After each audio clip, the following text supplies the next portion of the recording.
हमारी सरकार है जिसने तय किया कि गरीबों के जो घर सरकार बनाती है वो महिलाओं के नाम पर रजिस्टर हो। अभी तक जो 4 करोड़ घर बने हैं उनमें से अधिकतर महिलाओं के नाम पर है। अभी 3 करोड़ और घर बनाने वाले हैं। इनमें से भी अधिकतर घर हमारी माताओं बहनों के नाम ही होंगे, महिलाओं के नाम होंगे।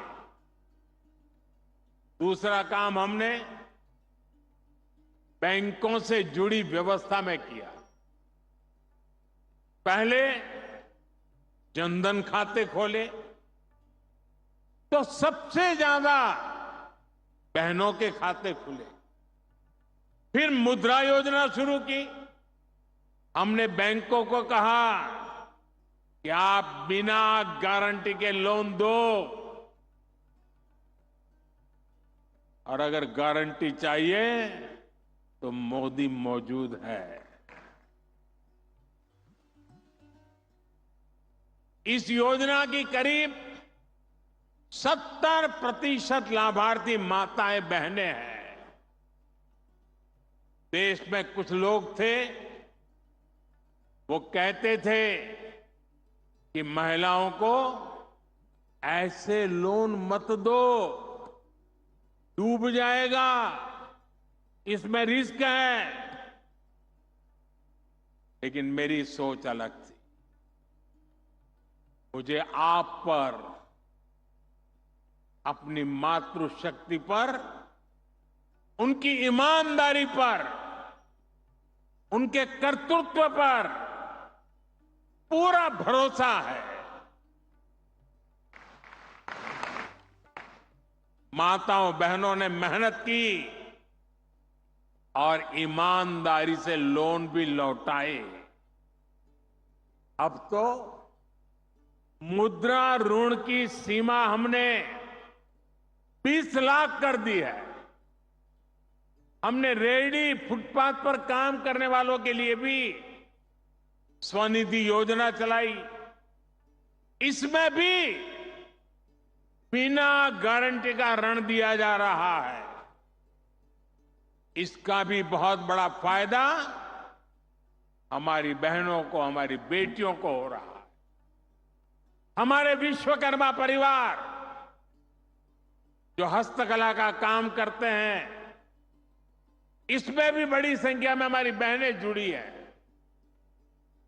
उनकी गारंटी भी हमारी सरकार ने ली है। साथियों, पहले जब मैं सखी मंडलों की बात करता था, महिला सेल्फ हेल्प ग्रुप की बात करता था, तो बहुत कम लोग थे जो ये देख पाते थे कि इसका महत्व क्या है। आज देखिए, ये भारत के अर्थतंत्र की एक बहुत बड़ी शक्ति बनती जा रही है। गांव-गांव में, दूर सुदूर आदिवासी क्षेत्रों में सखी मंडलों से जो परिवर्तन आ रहे हैं वो सबके सामने है। 10 साल में यह आंकड़ा भी बहुत बड़ा है। 10 साल में 10 करोड़ बहनें इस अभियान से जुड़ चुकी हैं और हमने इनको भी बैंकों से जोड़ा है। हमने उन्हें बैंकों से आसान और सस्ता ऋण दिया है। मैं एक आपको आंकड़ा देता हूं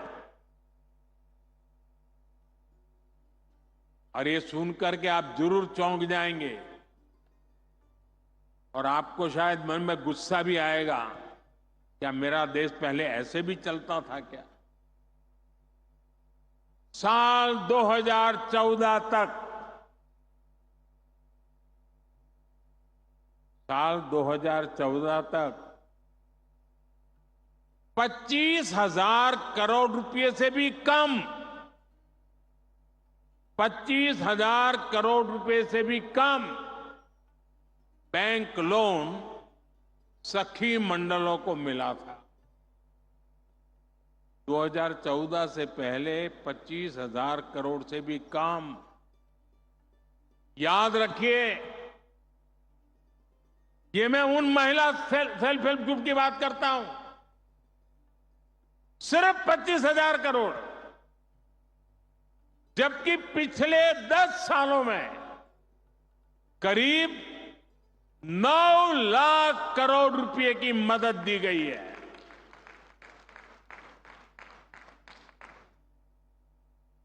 कहां 25,000 करोड़ और कहां 9 लाख करोड़। इतना ही नहीं, सरकार जो सीधी मदद देती है उसमें भी लगभग 30 गुना की बढ़ोतरी की गई है। इसका परिणाम यह आया है कि आज गांव की हमारी बहनें अपनी आय भी बढ़ा रही है और देश को मजबूत भी बना रही है। और मैं फिर से कहता हूं, ये तो अभी ट्रेलर है।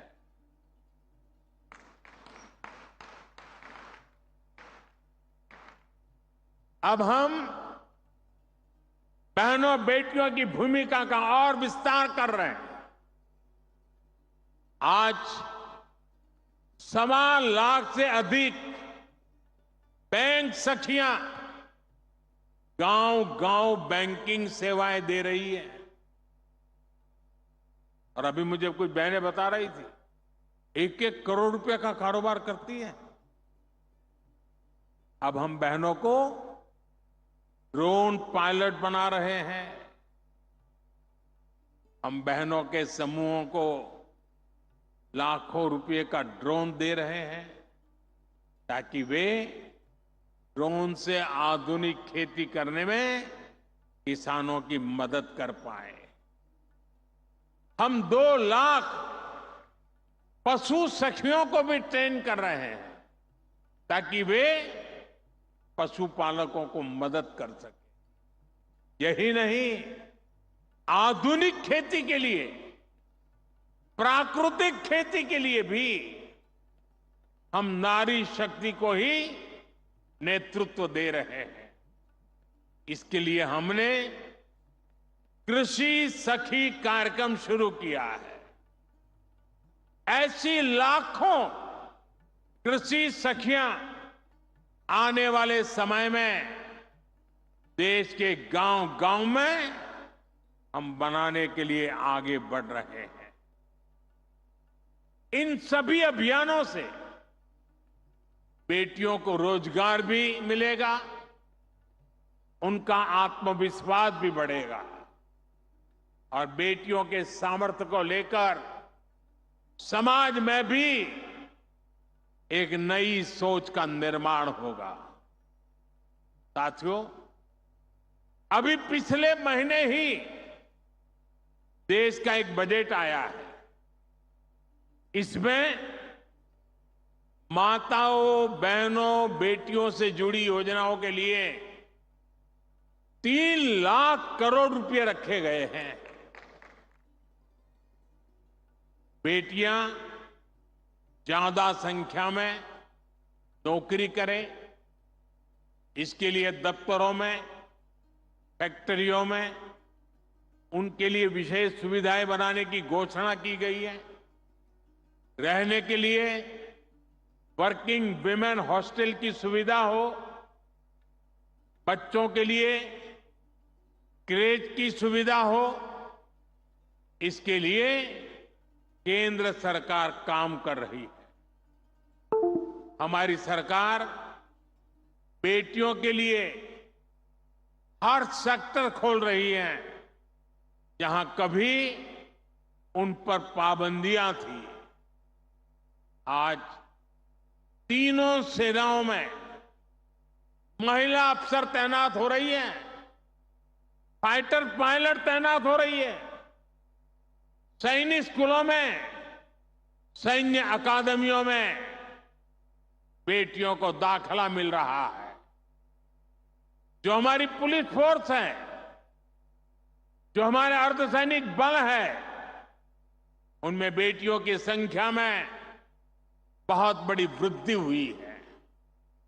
गांव में कृषि और डेयरी सेक्टर से लेकर स्टार्टअप क्रांति तक आज बड़ी संख्या में बेटियां बिजनेस मैनेज कर रही हैं। राजनीति में भी बेटियों की भागीदारी बढ़े, इसके लिए हमने नारी शक्ति वंदन कानून बनाया है। साथियों, माताओं, बहनों, बेटियों का सामर्थ्य बढ़ाने के साथ साथ उनकी सुरक्षा भी देश की प्राथमिकता है। मैंने लाल किले से भी बार बार इस विषय को उठाया है।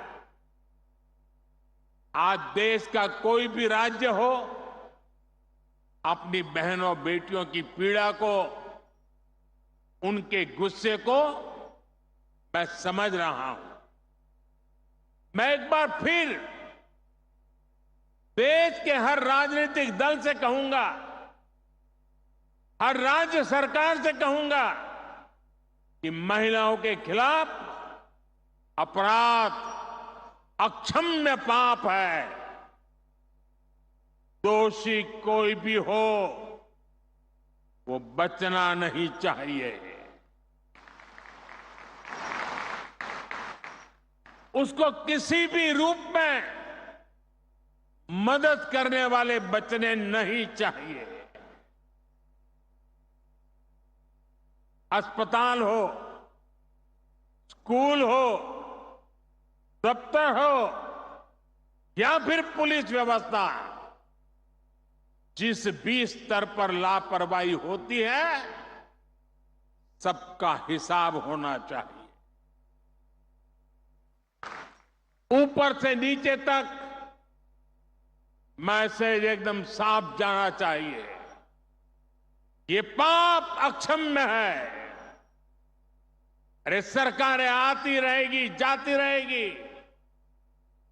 लेकिन जीवन की रक्षा और नारी गरिमा की रक्षा इस समाज के रूप में भी और सरकार के रूप में भी हम सबका बड़ा दायित्व है। साथियों, महिलाओं पर अत्याचार करने वालों को कड़ी से कड़ी सजा देने के लिए हमारी सरकार कानूनों को भी लगातार सख्त कर रही है। आज इतनी बड़ी संख्या में देश की बहनों बेटियां यहां है, तो इसलिए मैं विशेष तौर पर आपको बताना चाहता हूं। पहले शिकायत आती थी कि समय पर एफआईआर नहीं होती, सुनवाई नहीं होती, मुकदमों में देर बहुत लगती है। ऐसी अनेक अड़चनों को हमने भारतीय न्याय संहिता में दूर कर दिया है। इसमें एक पूरा चैप्टर महिलाओं और बच्चों के साथ होने वाले अत्याचार के संबंध में बनाया गया है। अगर पीड़ित महिलाओं को थाने नहीं जाना है तो वो घर बैठे eFIR दर्ज करा सकती है। हमने ये भी पक्का किया है कि eFIR से थाने के स्तर पर कोई टाल मटोल या फिर छेड़छाड़ नहीं कर पाएगा। इससे तेजी से जांच करने और दोषियों को कड़ी सजा मिलने में भी मदद मिलेगी। साथियों, नए कानूनों में नाबालिगों से हुए यौन अपराधों पर फांसी और उम्र कैद की सजा का प्रावधान किया गया है। बेटियों के साथ शादी के नाम पर भी धोखे के कई मामले आते रहे हैं। पहले इसके लिए कोई स्पष्ट कानून नहीं था। अब भारतीय न्याय संहिता में शादी के झूठे वादों और छल को भी साफ साफ परिभाषित किया गया है। मैं आपको विश्वास दिलाता हूं, केंद्र सरकार महिलाओं के खिलाफ अत्याचार रोकने के लिए हर तरीके से राज्य सरकारों के साथ है। हमें भारत के समाज से इस पाप की मानसिकता को मिटाकर ही रुकना होगा। इसलिए साथियों, आज भारत विकसित होने के रास्ते पर आगे बढ़ रहा है और उसमें महाराष्ट्र की बहुत बड़ी भूमिका है। महाराष्ट्र विकसित भारत का एक चमकता सितारा है। महाराष्ट्र दुनिया भर के निवेशकों के लिए आकर्षण का केंद्र बनता जा रहा है। महाराष्ट्र का भविष्य ज्यादा से ज्यादा निवेश में है, नौकरी के नए अवसरों में है। आणि महायुतीचे सरकार म्हणजे गुंतवणूक आणि नौकरी की गारंटी आहे। महाराष्ट्र को आने वाले कई वर्षों तक महायुति की स्थिर सरकार की जरूरत है। महाराष्ट्र को महायुति की ऐसी सरकार की जरूरत है जहां उद्योगों को प्रोत्साहित कर सके। महाराष्ट्र में ऐसी सरकार की जरूरत है जो नौजवानों की पढ़ाई, कौशल और नौकरी पर बदल दे सके। मुझे पूरा भरोसा है कि महाराष्ट्र की स्थिरता और समृद्धि के लिए यहां की माताएं बहनें आगे बढ़कर मेरा साथ देंगी। मुझे आप बहनों पर पूरा भरोसा है। एक बार फिर महाराष्ट्र की युति सरकार के कामों को भारत सरकार की तरफ से हर प्रकार की मदद का आश्वासन देते हुए आप सबको बहुत बहुत शुभकामनाएं देता हूं। मेरे साथ बोलिए, भारत माता की। दोनों हाथ ऊपर करके मुट्ठी बंद करके पूरी ताकत से बोलिए, भारत माता की, भारत माता की, भारत माता की, भारत माता की, भारत माता की। बहुत बहुत धन्यवाद।